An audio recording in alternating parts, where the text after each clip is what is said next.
Starting at the bottom right of Belcher Beach, we have the Zerg player in the red color starting for FXO. It is none other than FXO, Lino! Former GSL, well, runner-up, finished second. Yep, former MLG champion. Still, I guess, an MLG champion. There he is, spamming it up, getting his economy going early on in the game. To the top left, his opponent, the last man standing for the Slayers team, with one win already. It is Slayers, Crank!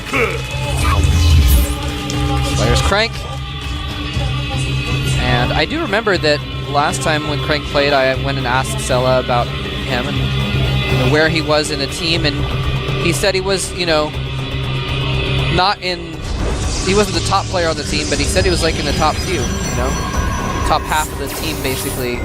7 out of 10, if you will. So he's apparently a strong player. The Slayers team apparently has a lot of faith in him. Well, he plays occasionally in the KSL, and I've seen him in the MSI tournament that we mentioned earlier, but, well, most of the games that I've seen, well, he did not get very far in most of them, so he has already won against Shoya, but against Linok it will be a completely different story. Linok is actually going for a 14-14 here, so he's going for a build that allows him to be very, very aggressive, and Crank is walling off at the top, so we have him with a wall off at the front, and this allows Linok to get aggressive and maybe even go for some kind of bailing attack.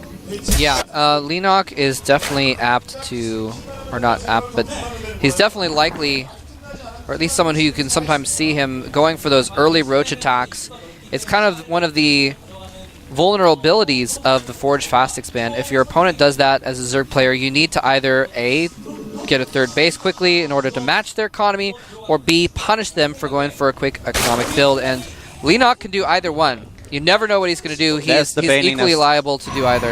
That's the Baneling Nest, going straight for the Baneling attack. We have a ton of Zerglings building, and this is very, very hard to hold. It's one base Baneling play, what we see from Linok here, and this is very good on Belcher because you have this huge ramp, and Crank did not wall off with his Nexus at the small choke. He's using the big one. The probe. Oh no, the probe. It's getting back in here. The Overlord sees it. The Zerglings are not there. If this probe spots it, it will be. It may not matter, but it'll be a big deal if this probe can spot the Baneling Nest. And he does spot the Baneling Nest, so he knows what's coming. What is he going to do as a result? He's finished the wall off. He's just going to build tons of cannons at this point, I imagine. He has to use all his resources now to just double wall, and that's what he's trying to do. He's completely strengthening the wall in with another building next to the pylon. But what sealing off the weak points. What Linok will go for is the Forge, trying to take out the Forge or the gate. One of the two. He's getting seven Banelings, and now it's getting close. He should get a few more with the 2 cannons in the back if he focuses correctly. Well, he has his Overlord right there. He sees the extra buildings in the way. He knows 7 is not going to be enough to bust down that wall. A 3rd Photon Cannon going up in the back as well. And he's going to try and target down that pylon. I don't think there's a gap there. There's not a gap. Linok may have completely botched this, but he's going to work on those gateways on the side, which are not being able to be reached by the extra cannon. Oh, that's why. Oh, no! And there is a gap. They get through. He's in, and he can now take down the main base. That's definitely something that he can do. He should not fight. He should just try to retreat. That's exactly what he does. Trying to retreat. Oh, if the sentry gets sniped, that would be huge. The Baneling goes down, does not finish morphing. The sentry is still alive. This game is not lost yet. No, it's not. No, this could go either way still.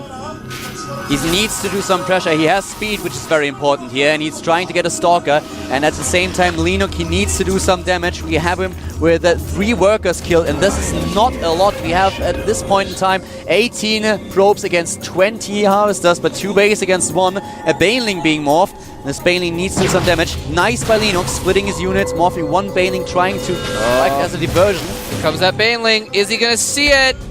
Oh, he's trying to run, but he can't run that way. You can't clump up here. What is he doing? He clumped up all of his probes. Why did he clump up all of his probes on the Baneling? What was that?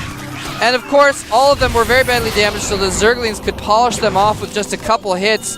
What was that? Crank just committed suicide. 10 probes left against 27 harvesters now. Linok is transitioning. He has an expansion. and this should not have worked. What was he doing? I have no One idea. Baneling isn't even enough to kill a worker without an attack upgrade. So at this point in time, there was kind of no danger. Maybe losing a few of his harvesters, but 8? That was bad.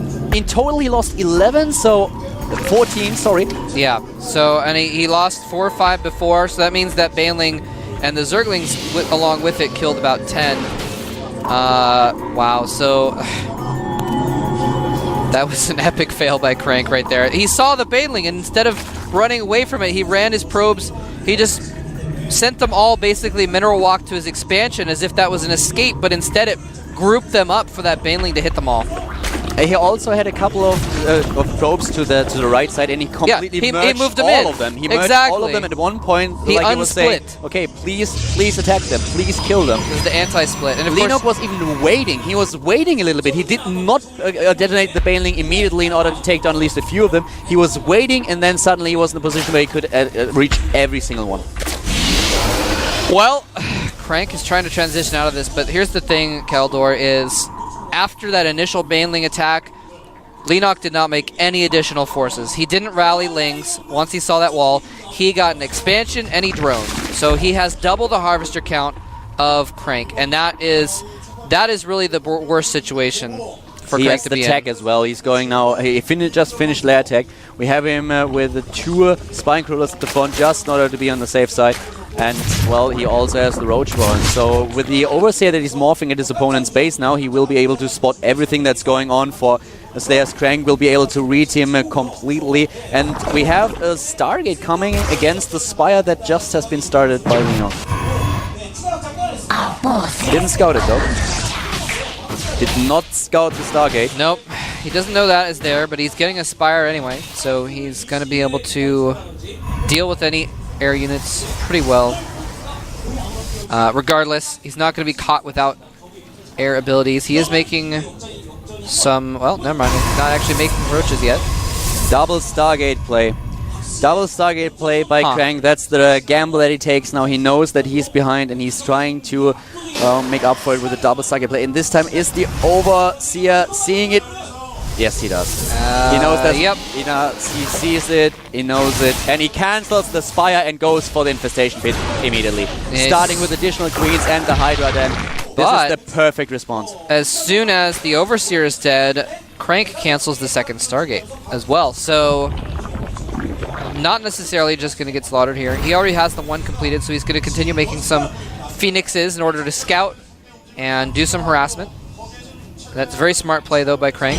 And actually, maybe a little bit of an overreaction here by Linok. He can afford to do this, but so it doesn't matter too much. But he is getting the Infestation Pit and Spore Crawlers and the Hydralisk Den and some Hydralisks now. So he's really going anti-air, which is exactly what Crank was hoping for, canceling that second Stargate and going for a Robo now. I don't think, though, that... Well, the problem is I don't see Linok overcommitting to Hydralisks too much, because he has not only the Hydralisks, he will not wait to die against the Colossus play. He has Pathogen Glands coming up, he has Spore Crawler, so he is safe against it. He will realize that there is no double Stargate play going on because there are just not enough units for it. So he's safe with what he has right now. He's getting additional Infestors, and at this point he can't just switch in order to go to Roaches. He has the Roach Warren, the +2 attack upgrade for the Roaches is being researched, for the Hydralisks obviously as well, and the Hydra range. And at this point he can't just completely switch his unit composition. He is not building like 20 Hydralisks right now, which would actually serve him very, very well against the gateway units of his opponent, but he's not just blindly running into Colossi. Yeah, well, the robotic support bait is on the way, and there we have the Spire again. Linok, I think he's probably kind of smelling that the switch has been made, because otherwise he would have seen more Phoenixes by now. He would have seen them harassing his drone count, trying to do some damage. So he's kind of like, well, I haven't really seen any Phoenixes yet. Maybe I'm getting faked out here. So he's getting that Spire, so he has some other attack choice available, because really you need something other than Hydras. Well, you need the opposite of Hydras to deal with Colossus. We have Lenok now on 67 against 46 Harvesters. We have 3 base against 2, and Lenok knows it. He knows about everything that's going on. He has Zerglings everywhere, so he can afford the additional attack, and he's just now attacking. We don't have a Colossus just yet. No, and actually the Colossus is queued up behind an Immortal, which is too bad. He's going to have a couple of Immortals out, which will help against Roaches, but he needs that Colossus ASAP. He needs it as soon as possible. Warp in at the bottom left, though. Nice. And he's actually going to do a double warp in. Some Zealots are going to the third, while some are going to this brand new 4th base that's trying to be morphed. The third is safe, so though we have 2 spy crawlers on their way and the units as well. But they do actually, yeah, he draws them away, and not even a cancel at that base. He actually kills that base in the bottom left. Nice distractionary tactics. This is exactly what he needs to buy time for the Colossus to come out. But guess what? The first Colossus is about to pop out, so are 10 Mutas. Yeah, Crank is dying here. He's desperately clinging on to this game. He needs to hope for some major mistake by Lenok. That's the only hope that he has. Oh, no, and he's attacking before the Colossus is there. Going for a little bit of pressure here. If the Fungals hit, this army is dead. And they are. There they go. Fungals, Mutas, Roaches, Hydras. What was Crank thinking going out with this army without the Colossus? Well, the Colossus wouldn't have made it. It's just not enough. He needs to. He should have just tried to sit back and get a huge army. If you go, if you get like maxed out, even if it's only in 2 bases, you have a shot of attacking. It's a very slim chance that you have. You are far, far, far behind without a 3rd base. But that's the only thing that he could hope for. He tried to go for a timing with the Colossus, but at this point, Lenok was already so far ahead that there was just no way of competing with the Zergs for him. Yeah. So it looks as if, ladies and gentlemen, Slayer's Crank has been sent out as the last hope, the last chance for Team Slayers to get back into this match, but Lenok is one of the best players in the world, and Crank is not making decisions of a top player, and unfortunately is going to be going down here. The fans of the FXO team are cheering right now as they sense that victory is imminent. Ladies and gentlemen, Slayers is going to be eliminated again. They're going to be eliminated from the Team League, and FXO is going to be going on and advancing for a chance to compete in the finals. He's even dancing all of his Zerglings on the ramp.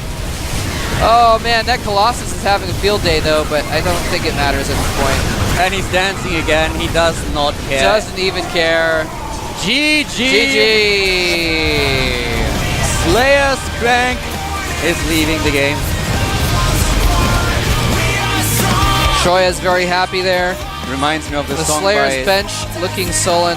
Reminds me of the song by Tempo. Lings are dancing in your expansion, and they actually are. FXO is advancing. Slayers is eliminated. Lenok, he takes it, and he's happy. And Lenok goes in, and I'm a little bit surprised that he chose to do an all-in as his big strategy to try and clinch the series, because the all-in almost failed completely, then almost failed partly, and then Crank handed him success. He said, here, have half my probes. I don't want them anymore. You can take them. Instead of moving on as an even game, we'll have you have double the economy of me and see what happens then. And Lenok said, all right, well, I'll just kill you then. Crank fought pretty well at that point, but just didn't make the best decisions, and could not pull off more than just the 1 win against Choya. It's just very hard to wall on Belcher, and Lenok was capitalizing on it. Crank defended very well. On the other hand, even with the probes, even if he would have killed not that many probes, but only like 3 or 4 additional one, Lenok would still have not been out of the game. He already transitioned to drones at this point in time and had his expansion building. So he forced his opponent to just get a lot more minerals invested into the ball in the front. But as the games played out, it was just Lenok's game from that point on. And we have a quick look now at the results of today. There we go. Slayer's Puzzle took an early win, a surprise win against Lucky. And Oz, showing his PvP mastery, brought it around, beat Coca as well. Ryung shut down Oz, but only got that 1 win before Choya took him out. Slayers tried to send in their ace, send in MMA to take care of business, but Choya actually beat MMA as well, stopped his rush, stopped his all-in, I should say, and Crank could only defeat Choya before falling. I think we'll probably have a quick interview right now. They're already set up everything behind us. So, interview with the player of the, well, the MVP of the day, and also with Choya. Probably he's both, I'd say. Maybe. Taking down MMA was a huge win. So yeah, either Choya or Oz is going to be the MVP, I suppose. But yeah, Choya taking out MMA, he may indeed be the MVP. So we're going to take a look right now at that interview. 마지막 희망을 잡은 FXO 오늘 정말 대단했습니다. 극적으로 최종전에 진출한 FXO 팀 지금 만나보도록 하겠습니다. 오늘은 인터뷰 한 분입니다. 왜냐면 감독님이 MVP시기 때문이죠.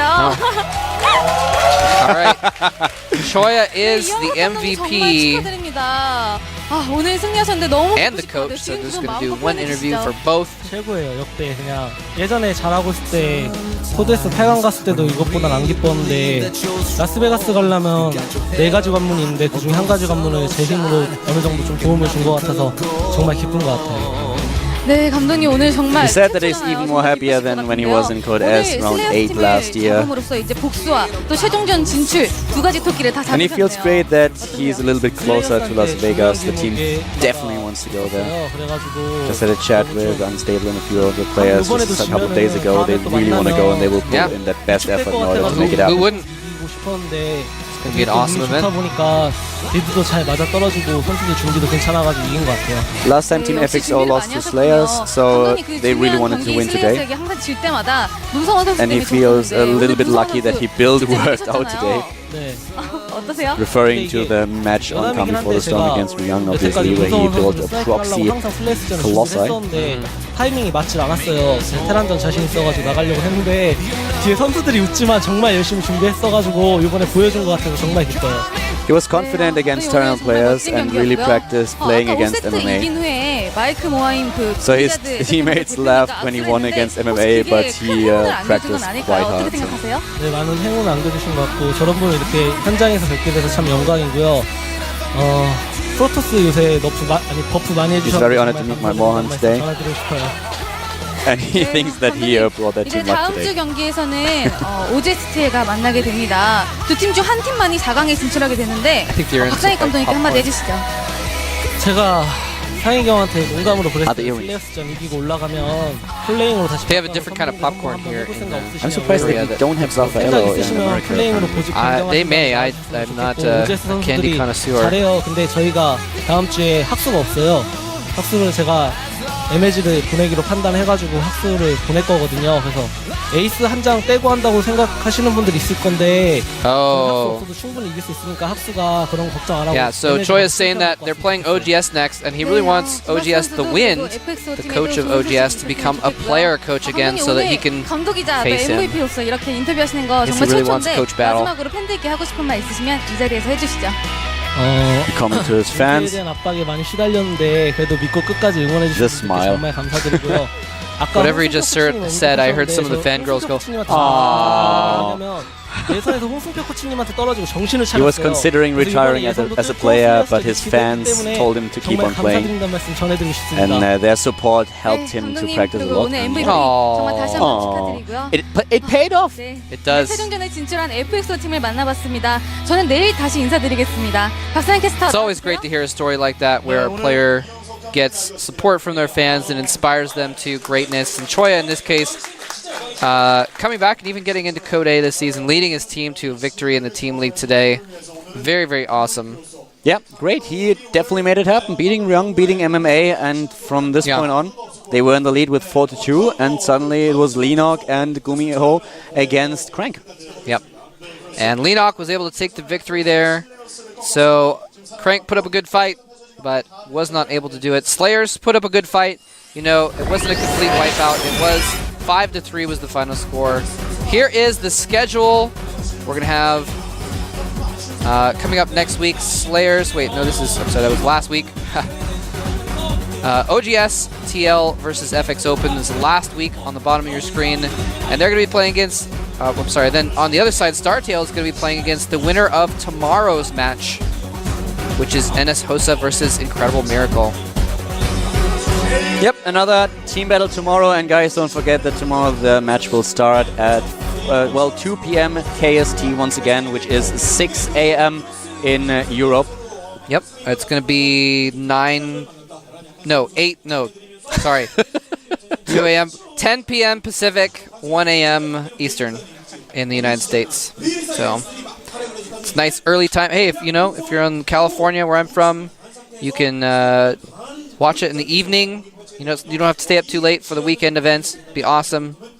What else are you going to do on a Saturday night? Actually, if you are from Europe, you can just party hard the entire night, and when you come back home, you have a little bit of hangover food and just watch the GSTL. It's awesome. There you go. Hey, I've done it before. It's perfect plan. There you go. Or if you're on, hey, it's going to be Saturday night in the United States. Get a date. Watch some StarCraft with your date. Be a perfect evening. Probably your perfect evening, not her perfect evening. Okay, well, maybe not. Maybe not. Anyway. Okay, we are done for the day, ladies and gentlemen. We'll be back tomorrow. We'll have another match at the GSTL at 2 p.m. KST. So, see you tomorrow. Great games today. And we will be back on Sunday. Thanks for watching.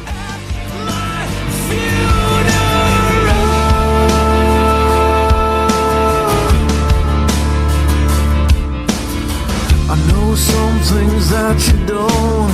I've done things that you won't. There's nothing like a trail of